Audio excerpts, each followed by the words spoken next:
Hello, Janksters, and welcome to another edition of the MagicJank podcast, the weekly show where members of Team MagicJank get together and we talk about the latest happenings in Magic the Gathering. And this past weekend was apparently a banger, and my FOMO is very real. But so the two gentlemen that are with me today both actually had some really cool events that we were going to be diving into, and so we have Damien F16. I was about to say first and foremost, but you're both foremost. I don't know. So Damien, how we doing, man? Good to see you. I'm good. I'm great. I had a great weekend and looking to kick off the new year with a bang. So already on my way and excited about what's coming, and we'll talk about that more later. But Heck yeah, it's nice and weather's still nice here, so everything's nice. How are you doing? Hopefully you're doing excellent.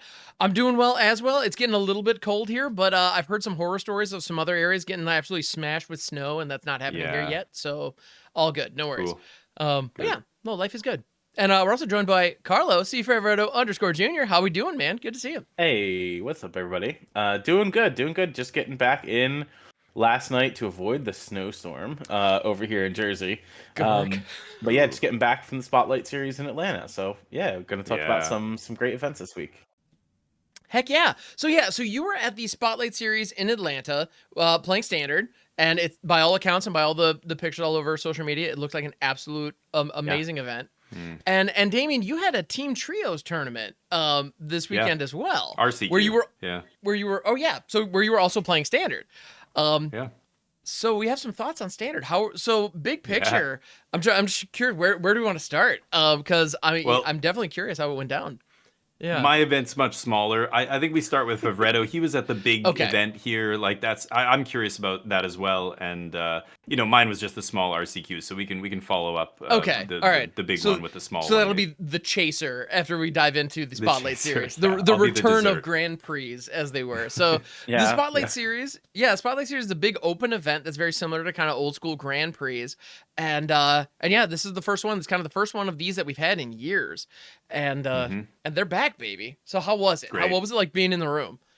Yeah, it was huge. I've been to the Georgia World Congress Center for a couple different events in the past, like DreamHack, and granted, this wasn't as nearly as big as that.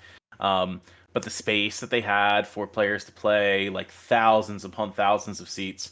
The Spotlight Series was capped at like 2,000 registrants. I think in total they were slightly over 1,500 to start, if I'm not mistaken, which is great. Honestly, I thought it maybe would have capped, but there were tons of players in the room. It wasn't just an event, the Spotlight Series featuring Magic, but they had Lorcana there this weekend. They had Star Wars Unlimited. They had Flesh and Blood.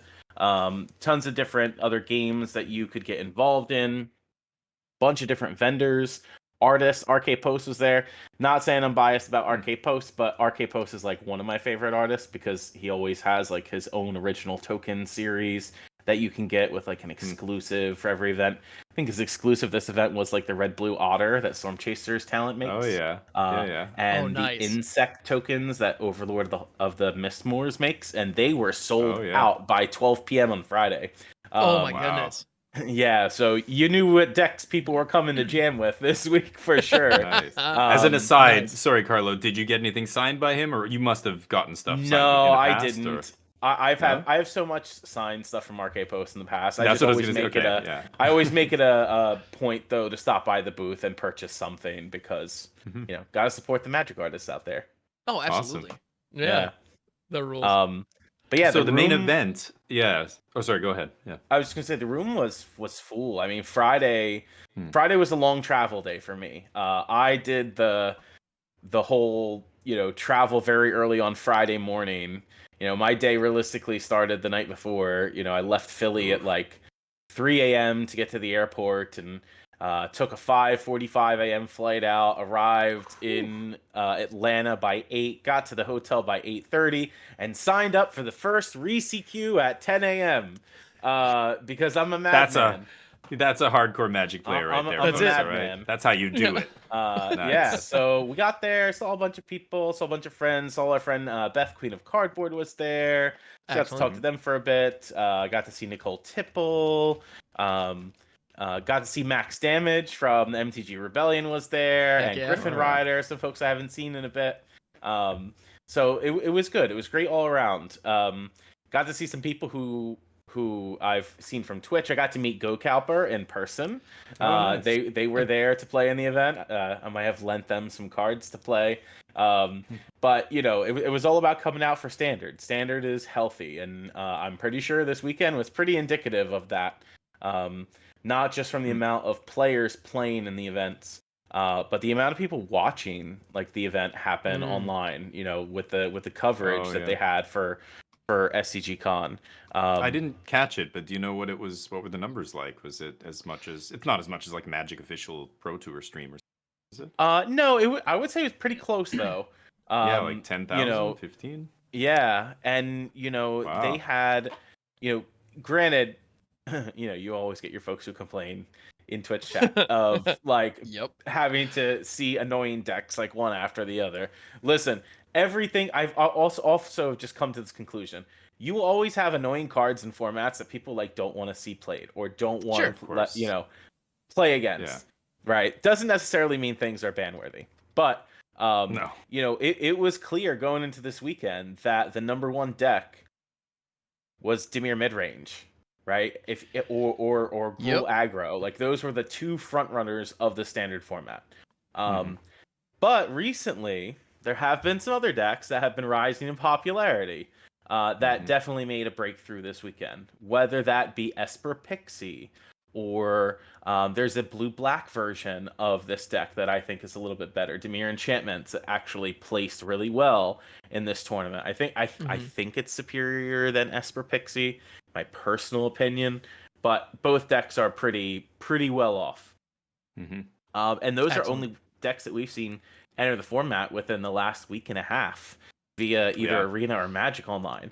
So it shows you how strong like these innovative decks are coming into the format itself. So it was a great weekend. It was a great weekend. That rules. Yeah, it's great to hear. I'm a little jealous that you got to meet Calper. I bet that was a blast. So yeah, we got to hang out all weekend. It was awesome. That rules. Oh my goodness. So how about the tournament itself? So what did you play in? Which events did you play in, and how did you do? Yeah, so I played in the ReCQ on Friday. ReCQs are 5-round events that are single elimination. So when you lose, you're out. But if you 5-0, you get a regional championship invite. So it's kind of like playing a Magic Online Standard League, right? It's like matches, a sit and go. You trophy, you get it. Yep. And they had in poker. They had like 2 of these events per day. Like one started at 10 a.m., another one later at like 2 or 4 p.m. or something like this. You had multiple opportunities to play in them. I only played the one. I lost in round 3. What were you playing? What were you playing? So I chose to play Dimir midrange this weekend. I did a lot of testing with it, both on Arena and Magic Online, and I felt it was just the best deck to play with, that I was most comfortable with play patterns of the deck. I think that's super important when you choose a deck to play. Like, yes, the deck can be good, but if you aren't comfortable playing the proper play patterns of the deck, you probably shouldn't play it. Right? Like, there's always the argument, play the number one deck, it's the best. You can't mess it up. Not at the last minute. It's like, yes, you can. You can Don't switch at the last minute. And there's so many articles that have been written like by Reed Duke and like lots of pros talking about like at the last minute, play the deck that you are most comfortable with, despite the new deck that just came out like a week ago on Magic Online, started putting up results. It's like, yeah, but that doesn't mean it's, like this new Esper Pixies deck is really interesting too, and I want to talk about that as well. But absolutely. But it still has kind of yet to earn its place in the metagame. Like, it is suddenly exploding on the scene, but that's also, early success due to the fact that people aren't used to playing against it. They're making a lot of mistakes against it. They don't know what sideboard cards to bring in against it. People just straight up aren't packing sideboard cards. Today I jump on and I see so many obstinate Bailoffs in people's sideboards, dude. Anyway, we can talk about that in a minute. So you were playing Dimir. What I want to ask you though, any unorthodox choices? What were you playing? Anything different than the stock lists? I wouldn't say any unorthodox choices. I chose to play only 3 Kaido in the deck rather than 4. Okay. I made sure that I played 1 Nowhere to Run in the main, because it's very good against like the red-based aggro decks, especially Gruul. And also sheltered by ghosts. And it's also not terrible against the Dimir Mirror match, in which they have Kaido and you have Go for the Throats after you've already played that on the battlefield. Nice. Yeah. So, Nowhere to Run is a fantastic card. I also decided to play Dimir because I felt it had the best matchup against Gruul aggro, and I expect to play against a lot of Gruul aggro. I was correct. Every Gruul aggro deck I played, I beat throughout the weekend. Nice. It was Nice. clear. Mm-hmm. You know, from Flood Pit Drowner tapping a creature and you shuffling away a Heartfire Hero with 5 counters on it, to you know, you just being able to anoint with Affliction everything else that they have, and then you end up winning with, you know, some number of Kaido. Mm-hmm. You know, I played against Pixie variants, a few Pixie variants. I beat them with creature lands because this town ain't big enough, cannot bounce Soulstone Sanctuary or Restless Reef. So it makes those cards very good in that matchup. So you either force them to block with the creatures that they have, or you attack and mill them out with Restless Reef. Yeah, that seemed to be the strategy every time I played against them. Nice. So let's go back. So you said you were 3-0, you know, in that first event, and you I don't know. Yeah, You can so go I over lost each match if you want. Yeah. Yeah, I lost round 3 of the re-CQ. Okay. So that means we were done there. I like beat Gruul 2 matches in a row, and then I lost to the Dimir Mirror in a very close game 3. In the Spotlight series, I started off the tournament 3-0, and I was like, "Holy hell!" Like, that's a good start. Heck yeah, it is. I think I played against Zero Overlords round 1, which is a bad matchup for me. I think the Overlords matchup is bad for Dimir. It's tough. They like go too over the top. Like if you want to play against the Dimir deck, if you got some type of strategy that goes over the top, namely Overlord of the Mistmoors is very good against Dimir. You know, that does it. You got to play the Tidebinders in the main. That was the only success I had with Dimir was Tidebinder was huge against them. But and I was playing 2 Tidebinders main in my list. I decided to play all the Preacher of the Schism in the sideboard, and good call. Yeah, there was only one thing I changed up. I wish I would have played 2 more Tidebinders in the sideboard. Later on in the Spotlight series, I ended up getting destroyed by Zert Overlords, and so I could have used more Tidebinders. I chose to play 2 Negates and 2 3-steps ahead in my sideboard.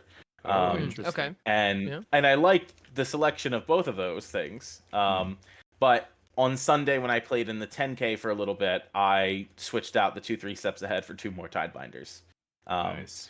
So yeah, good call. So what ended up happening? You were 3-0. You hit. I was 3-0. Round 4, I get paired against Mono White Caretaker's Talent.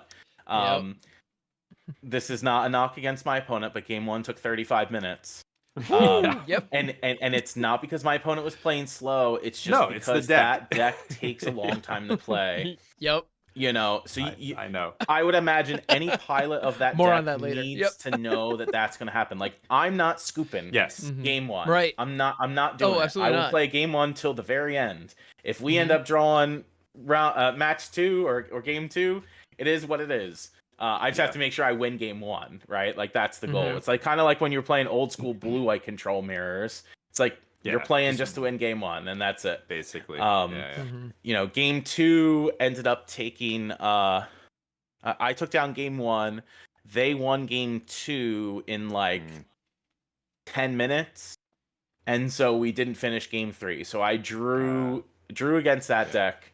So I started off 3-0-1. Lost round 5 to Zert Overlords. Yeah, lost round 5 to Zert Overlords.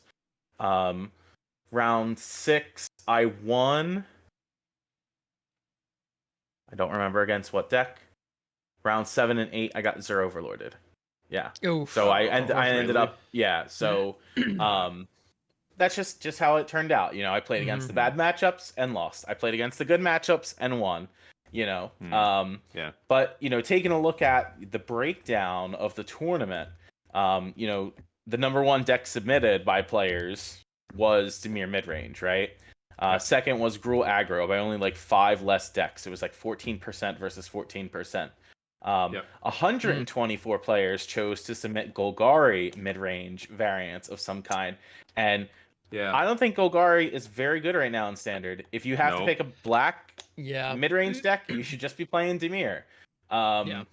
You know, and In fact, I think if you look at the results breakdown, that is somewhere. Like in terms of conversion from have day it. 1 to day 2, Golgari is the worst.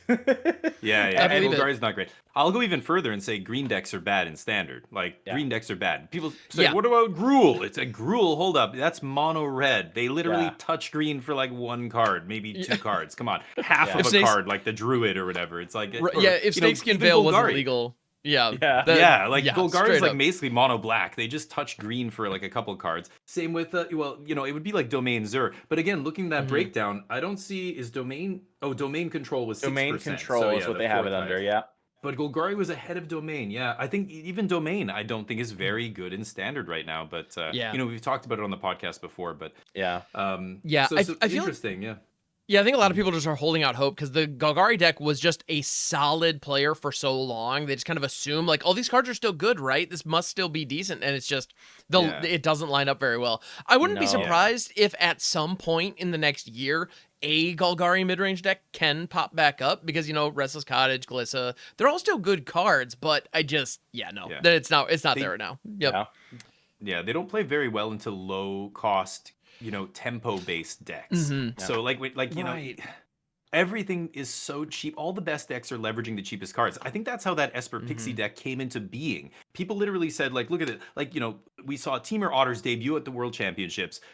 You know, Team Sanctum of All, you know, kind of came up with this combo. It was the same thing with Teamer Fireball's pre-rotation, where they came up with the Analyst plus Nissa. Okay, this is a thing. This is a thing that you can build around. And then people started taking that core and putting it in a bunch of shells. There was Jund Fireballs. There was this. There was that. And now you're seeing like Storm Chaser's talent and this Town 8 big. I hate saying. We call it Tabby now. Tabby. Tabby, I like that. Tabby. I don't know. I hate the name of that card. Anyway, those two cards, that shell is so good, they can put that into any deck. So there's a bunch of decks just going, oh, here's Simic Frogs. You know, that was, or Simic Crabs, I should say, was the deck that just came out right after Teamer. And it was like, you could see this thing evolving. Then Esper, they just basically went, what if we just put a ton of cheap permanents to bounce? And then Esper was born. And I see a ton of this like cheap, you know, plays that all generate value and then a bunch of bouncing. Like, how are you going to compete with that when you're like tapping it on turn 3 to play 3-drop or Domain, where they go like turn 1 tap land, turn 2 up the beanstalk, turn 3 tapped Overlord. Like, you're not even affecting the board for the first 4 turns. That's not acceptable in standards. You just can't do that. So I'm surprised. Yeah, Domain, Golgari, like they just get out tempoed badly. And I agree with you. I don't think they're very good right now, but. Sorry. So what else happened? Was that the full report? So I mean that's pretty much the base of the event. I mean, cool. It was just great. It was a great weekend, and you know me as I normally do. I normally get like, I don't want to say I get overwhelmed. I don't get overwhelmed playing Magic, but like a lot of good stuff has been happening lately, and then I happened to come into contact with some of the Wizards media team that was there, and they took some pictures and interviewed me and stuff, and I was like, what is this going on? So tell me more. Where do we see please. this interview? Can we So I'll put some pictures in the chat for you, Ham. Heck yeah. But so I'm just sitting there, you know, round 1. I finished my match. I'm sitting by the commander zone, and I'm like, that does not look just good. I'm sorry. looking for folks to talk to, right? And Kang from Wizards of the Coast comes over and introduces himself to me. I know him from, you know, like Twitter and Blue Sky and stuff like that. And just says, hey, I'm Kang from Wizards Media Team. You know, I follow you on such and such a platform. And would you want to sit down and do an interview or like take some pictures with us later? And I'm like, yeah. Of course I would. I would love to. And so, you know, we did like some little candid pics of like taking out like the Terror of the Peaks promo card that we all got. And then, you know, I'm standing after round 3. I'm 3-0 in this tournament, and they were like, "You're up. It's time to talk about standard." Okay, not a problem. I can do this. No issue. So, you know, they kind of like, so Go Cowper is with me, right? And I'm like, Go Cowper, it's time to do mod things now. I know we're at an in-person event and we're not on Twitch, but it's time to like do the mod thing. Here, take my phone and start snapping a bunch of like candid pictures here and stuff like this. You know, that would be great. And Hopefully you bought So him a beer after or a coffee. yeah, so we're talking. They put me behind the Spotlight series background. They bring out a whole media crew with like 3 people with cameras and mics, and they start Nice. setting stuff up. Like, you know, in like one picture, you'll probably be able to see like the mic that they were interviewing with me with, like on the collar of my shirt or something. And yeah, that's So- just Oh my what goodness. it was. So was it live? Is it recorded somewhere? Like, where can I see this? I wanted to check it out. It's recorded. It will be released on Wizard's social media within the next couple okay. weeks. Awesome. Okay, nice. Yeah, Definitely they're like gonna keep an eye editing out the for that. video and stuff like that. So, yeah, so I got Yeah, to talk nice. about my deck. I got to talk about standard in general. And yeah, I was Mhm. like, this is great. Dude, that Awesome. rules. That's awesome to hear. Yeah, those kind of events are perfect for stuff like that. You know, you just have these random encounters and stuff. And yeah, I saw some pictures. I saw other people posting pictures. One of the best ones I saw was Brian Kibler posted a picture with a young player. I saw I that. can't Yeah. remember. He said his name was Kai. Yeah, his name And was Kai. he's like really young. Like he looks like he's 10 or something, 12. I don't know how old he is, but like I think very it was young kid. I want to say 13 at 13? most, but like, yeah, really young And, kid. and Yeah. Brian's He's just like, young. I got to sit next to him And one he's of the rounds apparently and watch really him good. play. He's very good. Yeah. he's really good. And Brian was like, he beat me, and he's like, awesome. And other people are like, in the comments and stuff on Brian's social media, people were like, oh, it's Kai. Oh yeah, this kid's like legitimately gonna be Yeah. the next Kai, like the next Yep. actual. Yeah. Yeah, it's hilarious. But So Yeah, cool. I've seen him at a couple tournaments now. So you know, his dad and him let him travel, and That's it's just great. it's a fantastic time just to sit and like watch him play.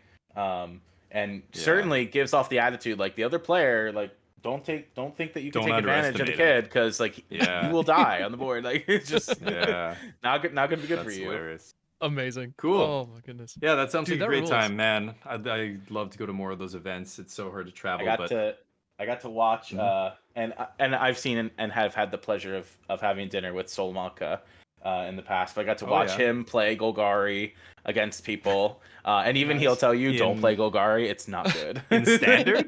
In standard, In standard, yeah. he's playing. He love never it. stops playing the Rock, even all Yeah. these years later. Yeah, Oh my but God. he's amazing. And I got to sit next to and talk with Dana Fisher a little bit too.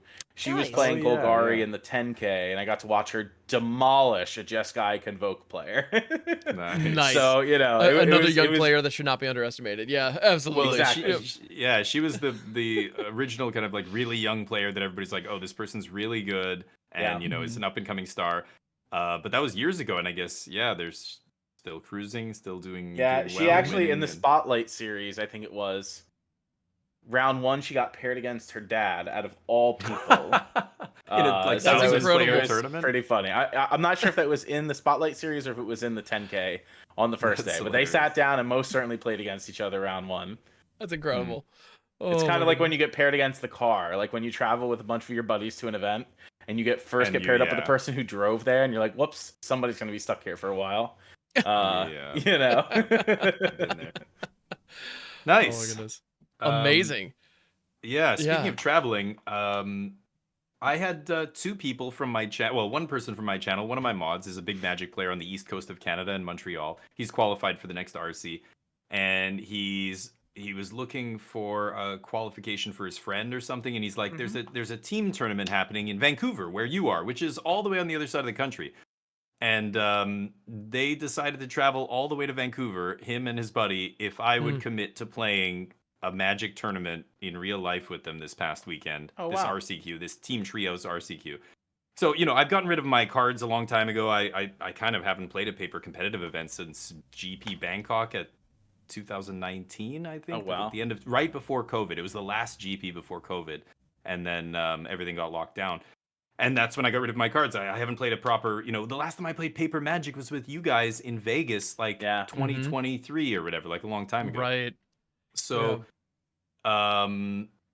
these guys, I said, look, I have no cards. They said, we'll get a deck for you. Just tell me which deck you want to play. I'll hook it up. Because they have a huge community over there. Apparently in Montreal, there's like 40-something shops in the city. Wow. Like actual Magic shops. And I was like, what? Apparently it's like the mecca over there for, for Canadian Magic for sure. And probably for a lot of Americans come up as well from the East Coast. It's not that far to just go up to Montreal and play. So Anyway, they came out, they brought me a deck. So, we were talking about the metagame earlier. I ended up, playing this standard RCQ on the weekend. I was in the standard seat. A team trio RCQ. So, standard, pioneer, modern. I was in standard. My mod, MTGDG on Twitch, he was in the pioneer seat. And then his buddy, really great guy, Julian, was in our modern seat. He was playing Mono Blue Belcher.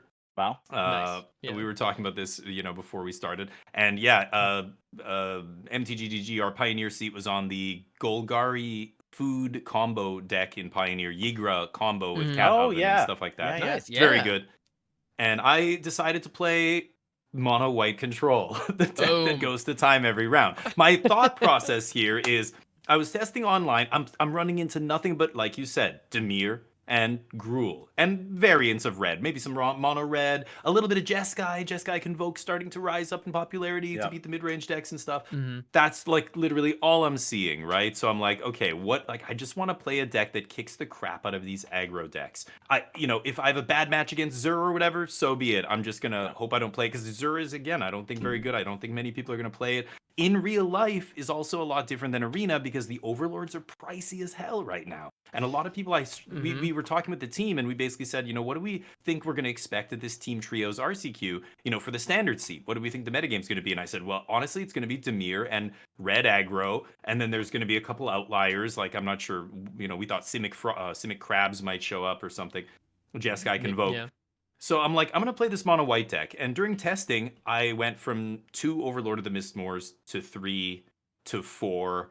And I just ran the max 4 because it was so good against Dimir. Like you said, it's so good against a couple other decks as well. So I was at 4 Overlord. I played Split Up in the main because Jeskai was a little bit of a soft match. Again, now that all the white decks are playing Authority of the Consoles in the sideboard, nobody's playing Templock. And that was such an important card against Jeskai Convoke. And now, against all those Esper Pixie decks, Templock demolishes them. I mean, they need a way to bounce it, and then even then, they're getting some value, but then you get to play it again. And But not playing Templock, I put Split Up in the main, and we ended up playing Mono White. And we played 7 rounds, and I beat Dimir in round 1. I beat Jeskai Convoke in round 2. And then round 3, I lost to the Esper Pixie match. It was super close. I won game 1, they won game 2. Game 3 was like down to the wire. And then I lost again to Esper Pixies, same thing. Like, again, the mono white deck, I was not expecting that much, but I saw it 3 times in 7 rounds. Yeah. And I ended up going 4-3 in my seat and beat Golgari, Jeskai, and a couple Dimir decks. And then our other seats did really well. Our modern seat with Charbelcher went 5-1. He just crushed everybody. Dang. And then Pioneer was I think 4-3 as well, or something like that, maybe 5-2. So it ended up. We had a draw. Our final record to get into the top 4 was 5-1-1, which is really weird. When we told people we had a draw in team trios, they're like, "How? How does that even happen?" Because for those of you who don't know, so this team trios format, when 3 of you line up and play against 3 of the other players on the other team, and whichever matches go to wins first whichever team gets to 2 wins first. Yeah. Across all their matches, wins the overall match. So if standard and modern win, then your team wins, etc. So it was weird. I won, and then our Pioneer seat lost, and then the Charbelcher guy went to time. So in game 3, so it just we didn't. It was a draw. It was crazy, and so we weren't sure if we were going to make it on breakers, and it was right down to the wire. Anyway, we ended up getting top 4, so got the RC invite and some other prizes and stuff.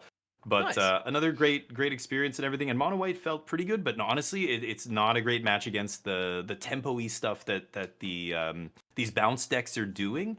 Like, they're just operating at such a low mana cost that it feels terrible to interact with them. Like, Get Lost, any 2 mana removal spell, even if I'm hitting an enchantment, like if you're getting lost, like, a hopeless nightmare so they can't bounce it, I feel like I'm already losing the game. Like, this is bad for me.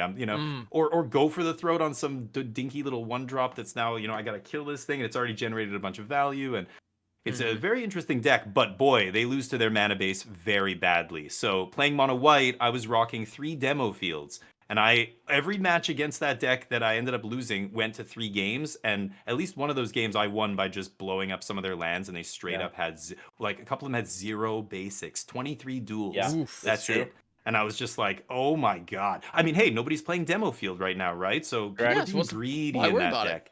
Yeah. But you gotta, yeah. I think now I'm seeing a couple decks playing basic, like 1 or 2 basics, like an island or 2. It's the weakest aspect of that deck, I think, is the mana base. So it's either very, very painful or it's very awkward. Like if they want to play less pain lands, they have to play less sources of each color. You're playing a bunch of 1-drops that all cost different colors. Like none of the costs are colorless. They're all color, and it's tough. Even to resolve a Kaito like on turn 3 is tough, or at various points. Double colored spells are tough for them to play. So a very interesting deck. It was my only losses on the weekend, but the tournament went well. I qualified for RC Montreal, so I'm going to be going there in May. Nice. And it's Nice. standard, I guess. So It I is. try to get out, but they pull me back in.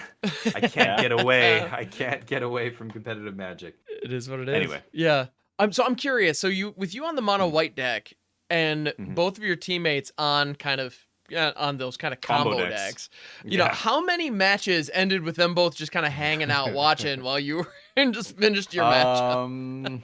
Not that many. Really? Okay. I'm trying to think. I think one. I mean, hey, the draw wasn't because of me. It was our modern play. Right. It was of course. Yeah. I played quickly, and I mean, I played against people who, everybody knew what they were doing, and some people just saw the writing on the wall. Like when I had enough value going, they're just like, "Yeah, I'm scooping. Let's go to game 3."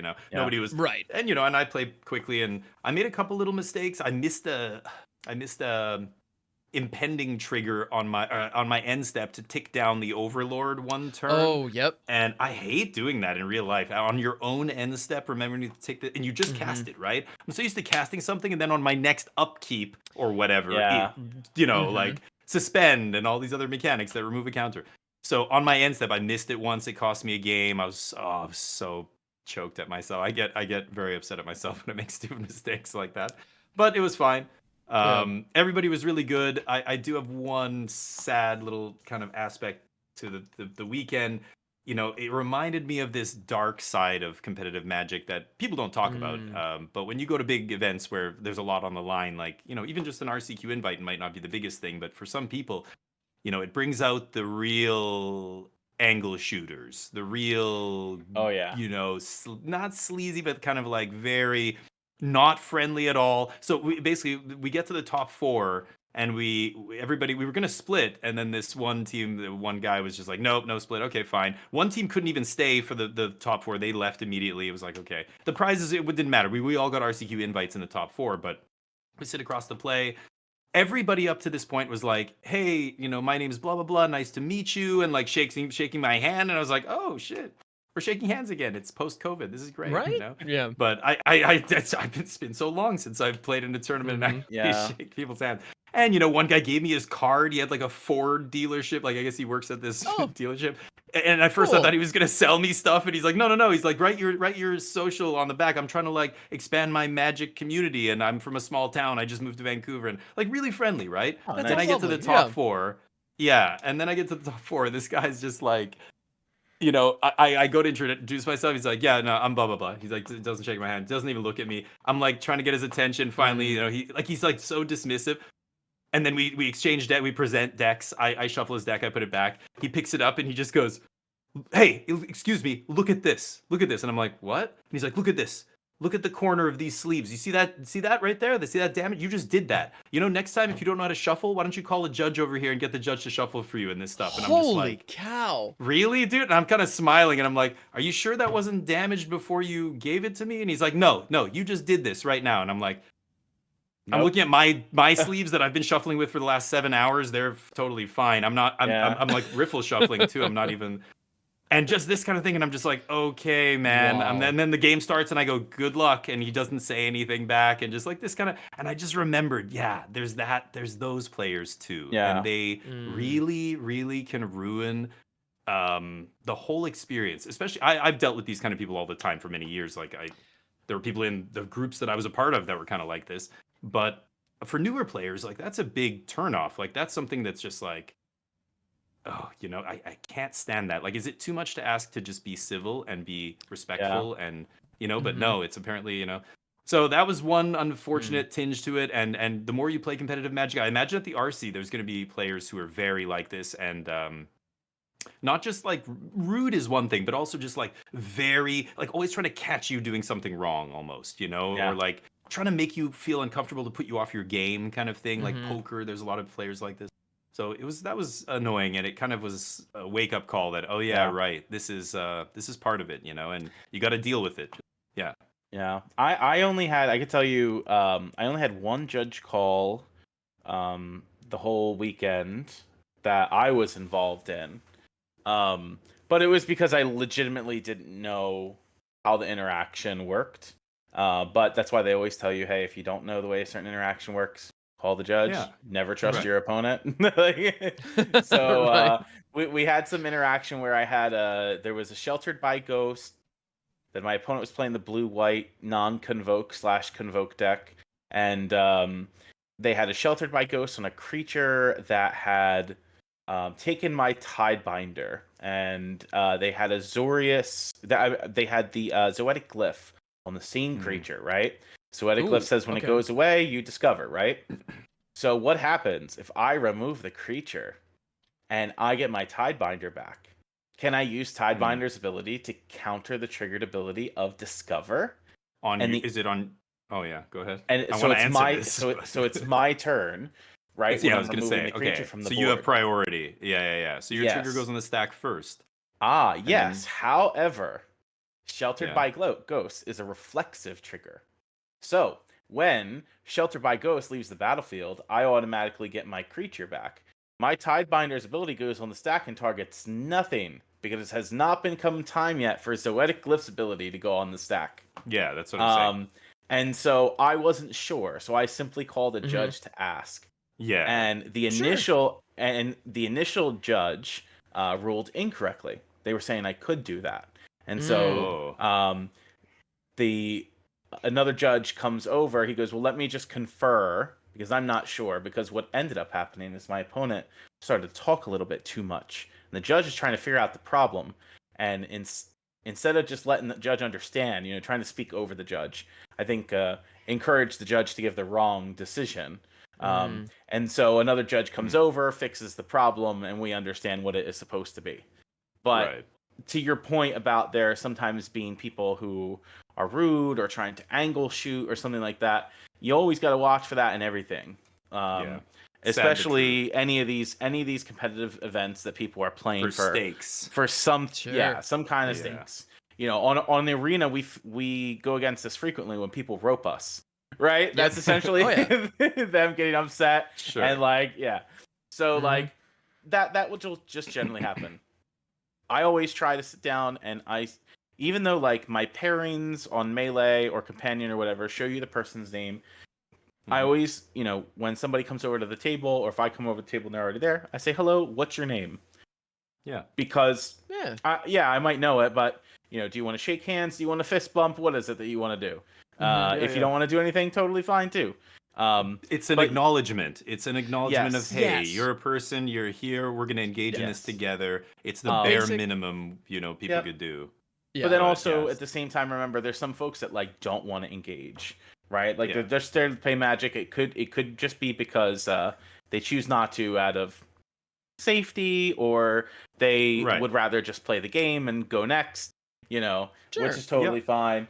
Yeah. But at least there's some type of talk in the beginning of the match to where you can determine that. And I feel like Right. sometimes players' actions too are different based upon that early interaction. Like, how strict yeah. am I going to be with you for the game? Like, okay, let's say in your case, Damien, where you forgot to remove your counter for impending, right? If I'm sitting across the table from you and we just simply went untapped draw and you're like, "Oh, wait, I forgot to do this."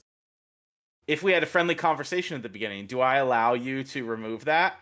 Or do I be strict to the books and say, Yeah, "No, you okay. missed it. It's detrimental for me Mhm. if you hit it," right? Because you got to Okay. think at the same time though, I should have also known that that trigger was supposed to happen.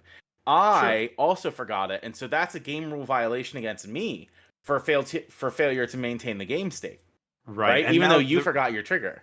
Yeah, and the rules around this have changed several times over the years, which is Yeah. crazy. Back in the day, you were required to let them know, and it's not a may trigger; it's a mandatory trigger. Yeah, you both get in trouble, right? That's Yeah. changed. So I really firmly believe that if you are in a competitive environment and you're playing for stakes, whatever the stakes may be, it doesn't matter. I think the friendliness should never ever overshadow the rules. The rules should be adhered to, and if people miss their trigger, I think you missed your trigger. Now, at F&M, at a pre-release, I would have no qualms about letting somebody take a trigger back. I do it all the time. It's not a big deal. But in a competitive tournament, even against an 11-year-old, even against, I don't care who the person is, my grandma, the nicest person in the world, I would say, Grandma, you missed that trigger. No, forget it. You're done here. Right. And I'm gonna proceed to crush her.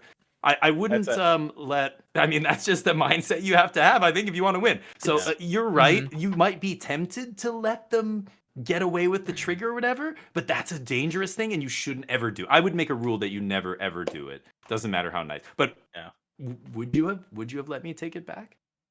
Well, if it becomes known that I knowingly let you miss that trigger, it could be implied as cheating. That's fair, but yeah, That's impossible the to bigger prove, problem, though. right? If the judge comes over and says, "Do you know that this trigger was supposed to happen?" And what am I going to do? Lie? Just and say no? just say no. Yeah, because then you're lying to you the missed judge, it. and for sure you're losing the game. Like, well, they have to prove it. Yeah, you're right though. I know what you mean. It was a mandatory trigger, and I missed it. The other guy missed it too, and I asked, and we got a judge actually when it happened, and he came and just said no, like you missed it. You can't go back, and I was like, okay.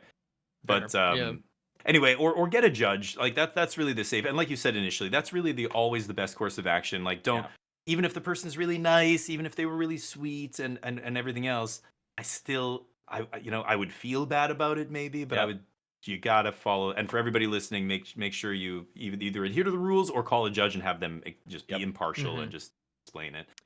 But anyway, good times back in competitive Magic. Ham, what did you get up to this weekend? I tidied my apartment, and it was pretty great. I needed to do that, so it was nice. But no, I don't know, for what it's worth, I mean, I think it really just comes down to, I know for me, when it comes to this, I completely agree with what you're saying, Damien. At the end of the day, like, you know, if you're playing at a relatively high stakes event or a very high stakes event, rules are the rules. It is what it is. I think that's definitely for the best. If I'm in a situation like that and somebody says, okay, I passed the turn and I like untap and they go, oh crap, I missed this. Is it okay? I would personally probably let that slide more often than not.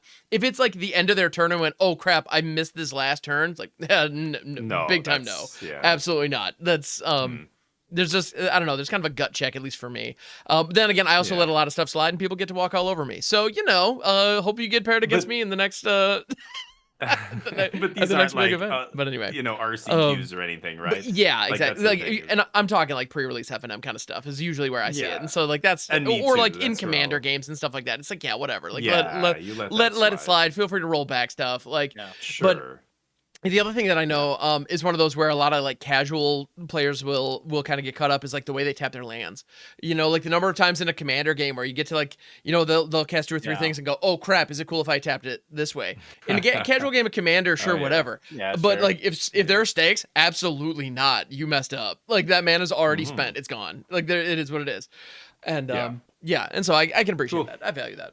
But it's a good point, and I'm glad Carlo brought it up because I think there are people out there who fall into that trap where, somebody's really nice to you, and you're more, you know, kind of leaning toward letting them get away with stuff because they're or maybe it's, you know, somebody you know that you played against a bunch, and it's, you know, I don't know.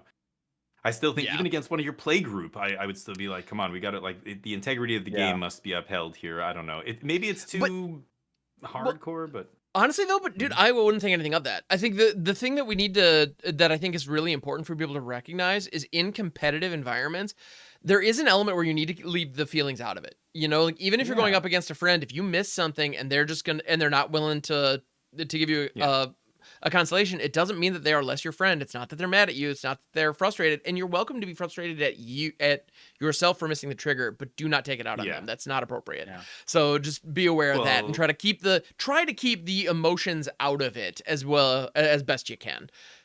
Which I know we're all passionate about it. But yeah, we gotta be professional in a professional kind of environment. And, You know, and if It just is what it is. somebody gets upset at you or gets emotional because you're upholding the rules, that's their problem. They should not be playing a game like this if they, can't handle Yeah. having the rules be enforced. I mean, let's be honest, right? You shouldn't be in a competitive event if that's the case.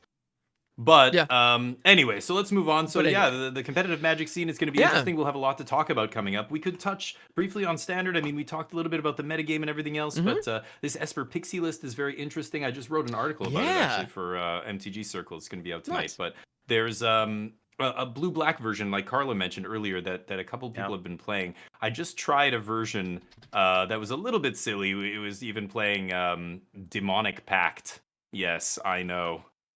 Wait, what? It's very greedy and it's not good. It's just so over the top. Are you donating the demonic pack to somebody? No, not donating. You're just bouncing it. You're just bouncing it. Yeah, you're just getting a ton of value and then just bouncing and replaying it a bunch. But it's so win more. Like you never, and the fact that it comes down and does nothing, like it's just too much. But Proft's Eidetic Memory, I was messing with. Ooh, okay. There's the blue and black rooms that you unlock from Duskmorn. Proft's is an interesting one. This is a much more, I think, more aggressive card, but I was playing this in the same deck with a Lunar Memory. Is that what it's called? Lunar Memory. Lunar Memory. It's a 3 mana, draw cards equal to the number of different casting costs among permanents you control. Lunar Insight. Lunar Insight. Thank you. Sorry, Lunar Insight. No worries. There we go. And so Profts was interesting. You get the Profts Eidetic Memory down, and then you'd play Lunar Insight, draw 3 cards, make something huge, and get in there. And you had so many different permanents. It didn't come together quite nicely enough, but I just couldn't believe the number of cards that go into this kind of shell. There's so many cheap cards with ETBs that you can play in Standard right now and bounce for value. It's insane. So Lunar Insight's just the sorcery, but like the Demonic Pact, the rooms I was mentioning, the Cadaver Lab is one that a bunch of decks play. There's also the bounce. There's a 1 blue mana bounce, a creature room that the backside unlocks into bottomless pool. Bottom. That. Thank you. There's a bunch of these kind of enchantments running around, and Dimir solves the whole problem of the mana base being an issue, right? So. Dimir gets to just have nice smooth mana and cast all your spells on curve, and you're playing a couple creature lands, but I'm not even sure. I was playing 24 lands in the deck that I was playing, but a lot of the other decks play 23. I think they're more aggressive. I think the one with Proft's Eidetic Memory and Lunar Insight is a little bit more mid-rangey. It's not quite as low to the ground, but super powerful shell. I expect to see, and the core of the deck, of course, stays the same. It's the Hopeless Nightmare, the Storm Chaser's talent plus this town ain't big enough, and you've got I think those are the really Fear of Isolation is the last one. You play 4 of all those basically. Fear of Isolation is the new one that's kind of tying the room together here for the after turn 2 you can bounce any of the 1 mana enchantments is disgusting. It counts as an enchantment. Some versions are playing the 3-drop. There's a 3 mana 2/3 with flash. Identity Tracker comes in. Yes, Identity Tracker, which draws you a bunch of cards. This is an enchantment. It triggers enchantments, etc. Entity Tracker, Said what did I say? Identity. Yeah, Entity Tracker is awesome in that deck. Fear of Isolation is really the truth, though. That card has been insane. Oh my goodness, Fear of Isolation plus the Spyglass Siren, both having flying, means you have a place to put all these +1/+1 counters from the white 1-drop that triggers off enchantments, as well as Proft's Eidetic Memory if you're going that route. So the deck feels really good. It feels very untuned. I think there's a lot of options, like literally a ton of options, and so you have to figure out what are the best options. That's what I should be playing 4 of. The only ones that are kind of locked in that everybody's in agreement are the best are the ones I mentioned. Fear of Isolation and Storm Chaser's talent. This town ain't big enough, and Hopeless Nightmare. After that, do you play white? Do you just stay Dimir? Like which cards do you play? There's even really I was playing the Witches. God, I'm so bad with names. The Witches something. Vanity. That's it. Yes, Witches Saga. Vanity. It's a 1 black, 1 colorless enchantment saga that destroys a 2 mana creature or a casting cost 2 or less creature. Then it makes a food on chapter 2, and then you bounce it. and then you get to do it again. So against red, it comes in out of the sideboard and can blow up a creature, make a food to gain life, and then you get to do it again. Like ideally, you catch it before it goes to chapter 3 and disappears. Just so many options. Like you go down to uncommon and common, and you start seeing a ton of this stuff, and you're like, wow, that's interesting, huh? That rules. Another thing with this kind of a shell that's really fun with sagas is when the third chapter hits the stack, until it resolves, the saga's not gone. And so you can let that third chapter hit the stack and then use something at instant speed like this town ain't big enough. And so and bounce it back. I don't know that the wicked roll is necessarily important for you, but you could. I've done that with a little bit with a jank shell that I've been using, 3 blind mice, and this town ain't big enough Storm Chaser's talent shell. It's very dumb, but it's really fun. Nice. And so anyway, so that's something that I've recently discovered is you can just let the third chapter pop, and then but as long as you bounce it before it resolves, you're good. Know that. Yeah, keep control, retain full control, and you get to keep it, and you can still get that effect as long as it's instant. So anyway, It's fun. Yeah, it's great. So the deck feels good. It just feels like they're people are figuring it out because, like you said, it's relatively new, so people are still trying to figure out what's the best shell or cards to surround this shell with. So expect to see a lot of it. I couldn't believe how much was at this tournament I was at on the weekend. Like literally half of my rounds were against this Esper Blink deck, bounce deck, whatever. So yeah, that was an interesting turn in standard, and it's cool to see new decks coming up out of nowhere, basically. Honestly, it's funny because like I'm surprised too. I definitely didn't call it, but I guess now that I'm thinking about it, it makes sense because it's kind of the inverse of what you're talking about. You mentioned that the overlords are expensive. And so as a result, in an environment where people need to buy the decks, it makes sense that having to run 4 of $30 cards, all over the place is a little bit much. And so like those overlord decks are pretty darn expensive. Meanwhile, cards like the Pixie and Hopeless Nightmare, the Fear of Isolation, these cards are selling for less than $1 a piece. I mean, Hopeless Nightmare right now is a clear, obvious 4 of in that deck, and it's like a quarter, And so it's a very cheap deck in paper. Yeah, one of the cheapest, I think. It's budget friendly and very competitive. So at least it is now. Who knows what's going to happen now that these results are out and people are kind of catching on? But the metagame will shift. Like I said, I'm seeing Dimir decks putting Obstinate Baloth in their sideboard. My white deck, I was going to play Wiltleaf Liege in the sideboard. Another card that I could hard cast, but it also gets because Baloth. I mean, God, I was playing Dimir today. I was playing this deck, the Dimir version of the bounce deck, and people were like, "Dude, you got to put Obstinate Baloth in your sideboard." And I'm like, "What? Really? Like just to not." I have no way of casting it. I can't make treasure. I'm not playing Fountain Port. I literally no way. And they're like, no, you got to play it because this bounce deck is making you discard so much. They attack your hand and they put pressure on you at the same time. Like that's the big angle. They kind of attack from 2 different axes, and it's tough to beat them, and everything's so cheap. So yeah, I played a couple of Baloth in my sideboard of this Dimir deck. That's how crazy standard is suddenly this knee-jerk reaction to this deck. But if I was playing mono white, I would definitely try Wiltleaf Liege. There's this guy. I think there's one other card somebody mentioned that comes in off discard, but I can't remember what it is. But anyway, yeah. So what do you guys think? Is that the answer? Or are people just going to start stocking up on Baloths now, or Baloth stonks going through the roof? Maybe. I will tell you though. There was one deck I was looking at one point. The player was in 15th place at the Spotlight Series. It was 11-2, and they ended the event at 11-4, right? And they're playing Temur Analyst. Wow. You remember the deck that played all of the New Capenna fetch lands that searched for basics? The one that died on rotation? Yeah. It didn't die. Deck most certainly.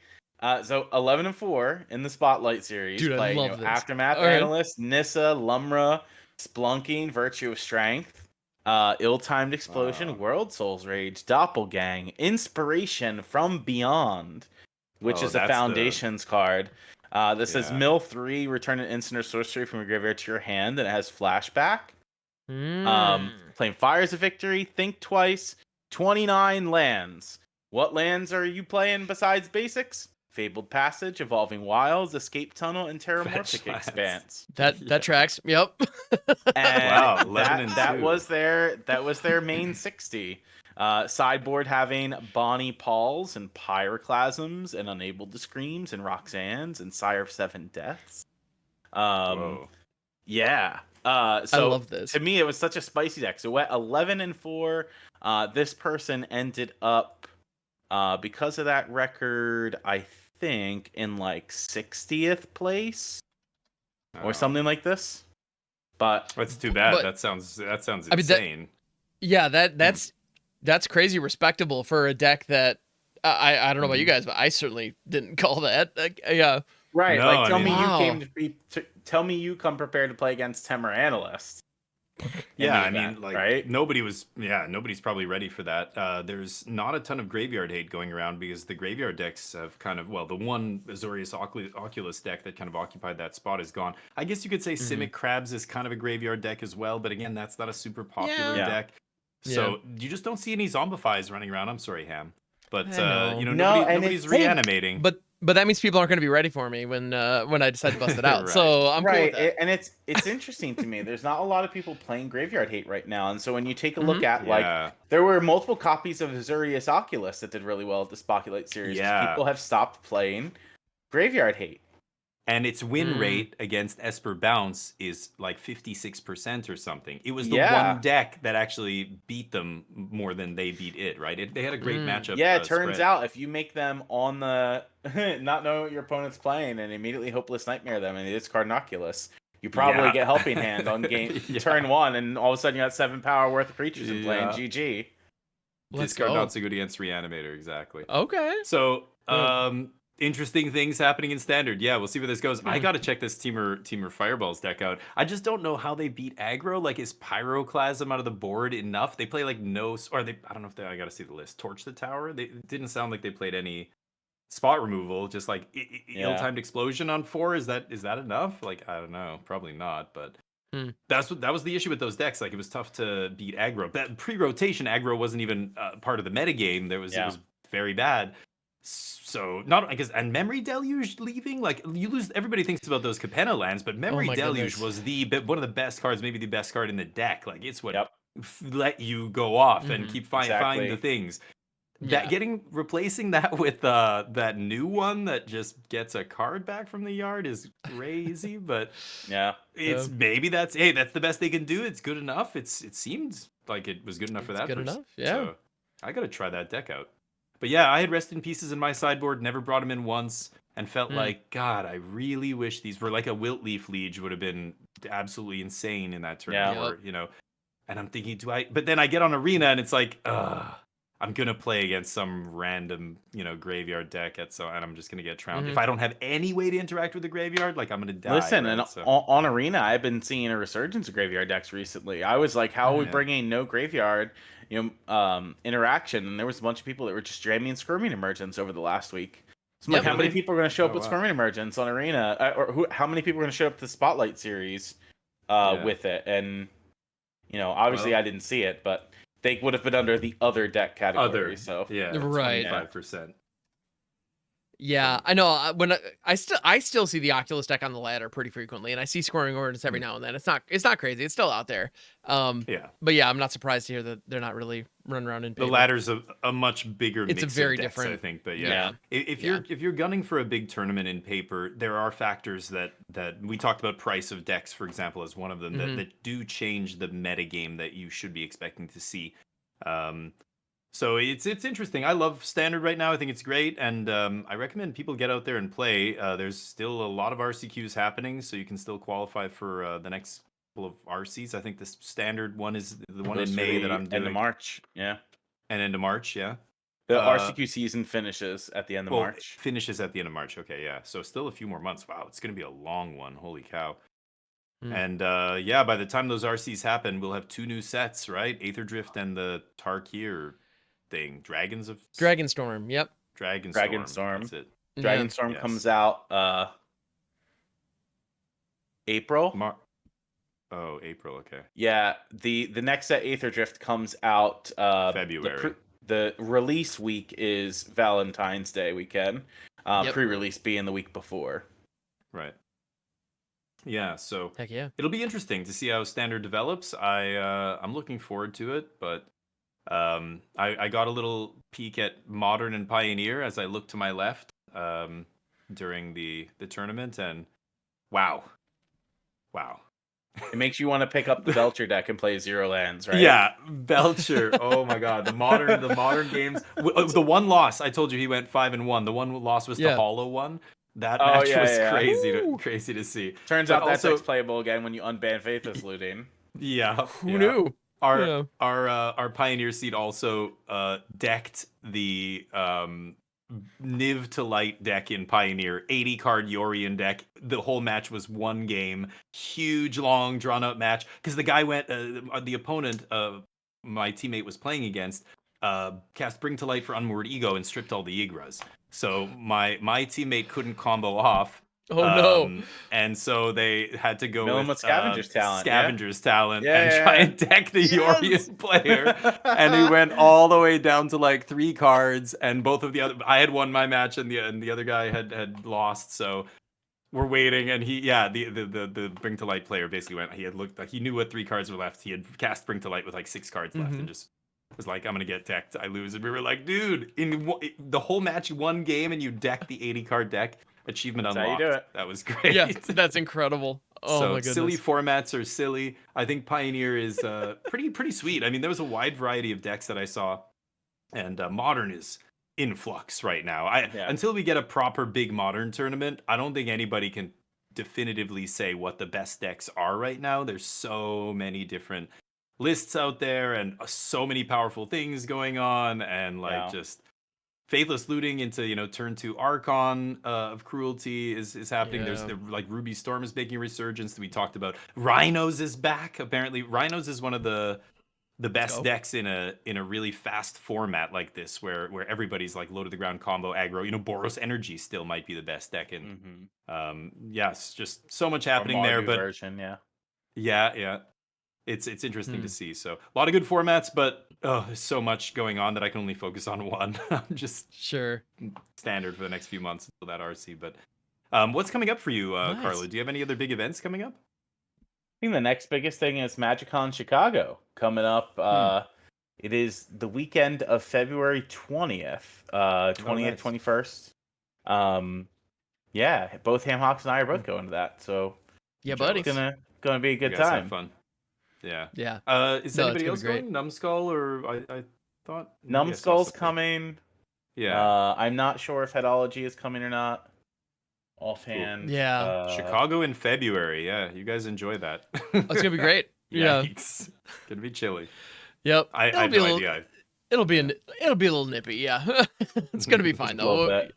I'm sure we'll be all right. We're gonna be inside most of the Cool. time. It'll be fine, right? Yeah. Yeah. So Ham, I guess that's your up and coming plans as well. MC Chicago and Yeah, that's my next cool. one coming up. But I also know that we do have there are some the Spotlight series. So it is in fact a series. We had the one in Atlanta that just happened, and there are other ones that were that have been announced as well. So we do have one coming up in April in Denver, and then there's another in May in Indianapolis. And I know I can't, I don't know, I'm not positive if we're going to make it out for any of those, but the Indianapolis is very doable for me geographically. So, May 30th in Indianapolis, there's a non-zero chance that I'll make that happen. More to come on that later. But if you're in those areas, check those out. And they announced the formats for them too, right? Indeed. Yeah. So in Denver in April, it's going to be, it's actually going to be Dragon. So it's going to be the Dragon Storm Limited, which should be interesting. And then in Indianapolis, it's the main event's Modern. So modern Midwest players, yeah, they got you covered. There's lots of them. So it's funny. I don't currently have a Modern deck, but if you're telling me I can turn to an Archon of Cruelty, I'll put something together. So Persist is legal. Yeah, Faithless that sounds Looting. pretty great. Faithless Looting just turned it all on again. Yeah. Mm-hmm. The creativity decks. I think Underworld Breach is going to get banned in Modern. I think Underworld Breach is actually the best deck in Modern. And if you watch people who are very, very good at playing those kind of decks, watch Corey Burkhart play Underworld Breach, and you will say, yeah, this can't, why is this legal? It's banned in every other format. Why is this still legal in Modern? It's so ridiculous. Opal and Looting come back into this deck. Like, what? It's ridiculous. I think I don't know. It's not like seeing it, you're not like, look online, look at the Magic Online, challenges. It's not like suddenly dominating everything. It's like 1 or 2 copies in the top 8s of stuff, but like it's one of those decks that I think honestly is so hard to beat for a lot of decks, and it's so powerful and proactive, and just like in the hands of a real pro, it's like got to be the deadliest weapon in Modern. I think. Yeah. But anyway. So what you're saying is We'll I see. should just slap it together real quick, Yeah. without prepping, and then just go register it. And Okay, then got sign it. up for the Yeah. biggest tournament near you. Yeah, biggest thing with go the play. highest entry fee, and just walk right in with that. Okay, great. Yeah, that's Yeah, that's how good it is. that's how, it's just that no. good. Yeah. You know, Yeah, it's sad. no. They released Pioneer Masters on Arena, and like nobody cares about Pioneer. I don't know. I feel bad. Yeah, that's a shame. I have like Yeah. no reason to care about it. I also really was looking forward to trying some of the decks that weren't on Arena, like Lotus Field and stuff. We talked about this Yeah. the last couple of Yeah, weeks, but yeah. I really wish things were a little bit different on Arena. Like, I mean, I want to play Modern. Like, it looks fun right now, and we've got Modern things coming up and Standard things coming up, and there's just nothing Pioneer coming up. It feels like and they just put Pioneer Masters. Like, I really hope they have some tournament, Arena tournament happening with Pioneers. So, justify. Yeah, but we'll see what happens, I guess. But anyway, so we should probably wrap it up here, unless there's anything else you guys want to touch on. I mean, yeah, we've got a good hour in, so I mean, we can call it here if you guys don't have anything else. Sure. I've got to go to dinner with my team. They're leaving tomorrow, and this is my last chance to go eat. With them. Rock That's why I in. wanted to, Nice. Yeah. Would definitely hate to keep you from that. That's awesome. Yeah. Yeah. Rock on. Well, but any okay, my question of the week this week. Fire away. What is your 2025 New Year's resolution? Ooh. Do we do those? I know most people just Sure. Yeah. Okay. Well, why wait. not? Did we do this last time? Wait. Ham, I think we did this on we? the last episode, didn't we? What did we say? It was something like, "What are we going I to don't do recall. in the new?" Oh, I said, It "What might are we have looking forward to in the new What are we year?" Okay. That's different, right? So yeah. So Okay, what do we want to focus on? What is this, your? Yeah. Yeah. One of you go first, so I can think about it. So yeah, for me, one thing that I'm going to try to focus on a lot is you kind of taking care of myself and being very intentional about more in my life and try to be more present and focused. And actually, it's funny. So this weekend, I did something that I should have done. That I should have been doing for the last 20 years for the first time. And this is going to sound a little silly, but we're all Magic players. You can appreciate this.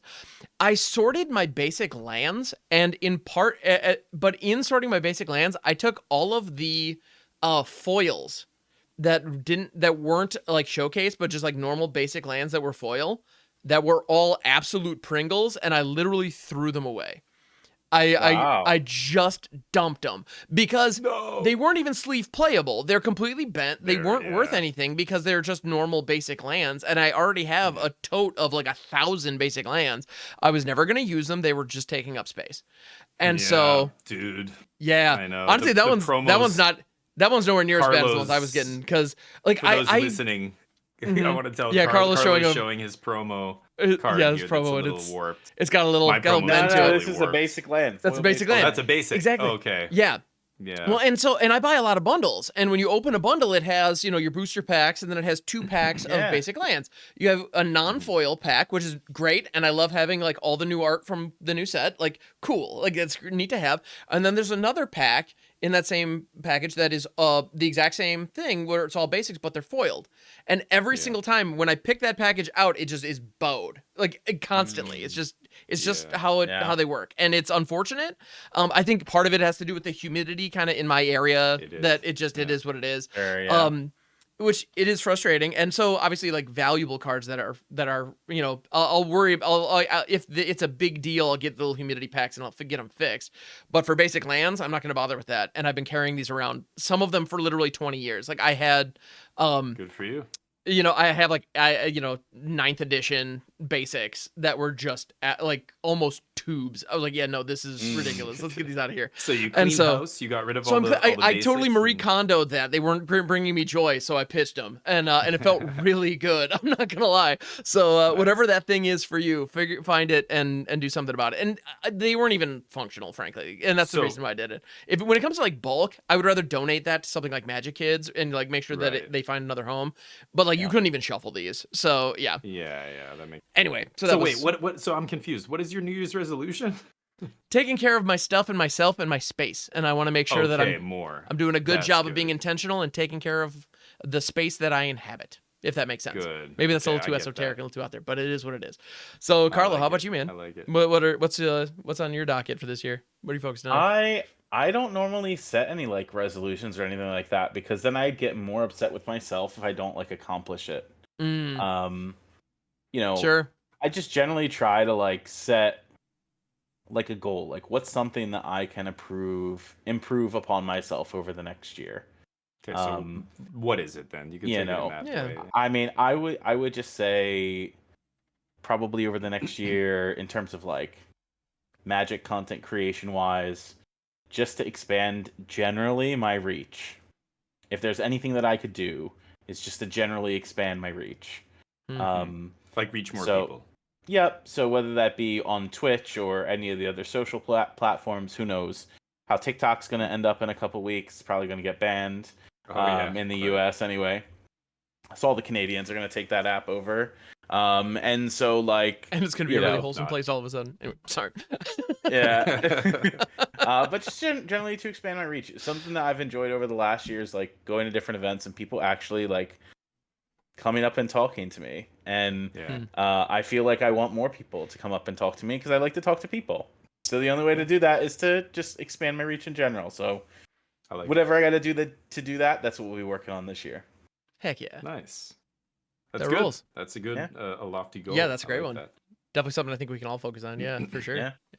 Yeah, I love it. And Damien, how about you, man? Mine is very basic and almost certainly impossible to achieve. I'm going to try and swear less this year.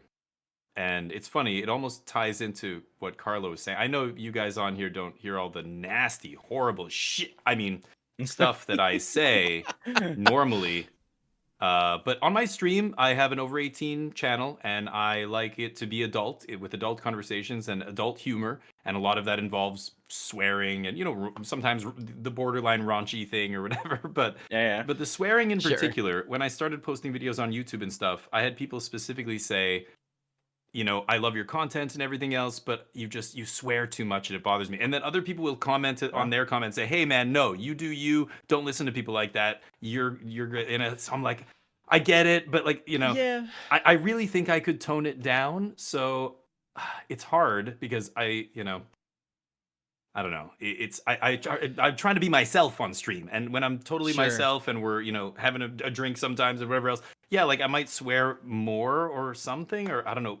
It's not like I'm cursing all the time, but I don't know. I've heard one or two people say it, and they also it has to do with reach, like Carla was saying. Like you're just reaching less people if you're engaging in behavior that you have to put warnings on your channel for this use or that thing, or or swearing or whatever. So yeah, I'm gonna try and swear less. I did this once before where I had a swear jar thing on my channel. Every time I swore, people could type in a command and it would ping up the swear. And at the end of the month, I did a giveaway and I gave away a gift card equal to the number of swears that I swore. Interesting. So I tried to keep it. Yeah, because I like That's a I fun need to idea. motivate myself to like really not swear. So I might try something like that, but I can't do that all year. I'm gonna go broke. Yeah. So I think I'm gonna try. So I'm gonna try and be more like you guys on your channels and I dig very that.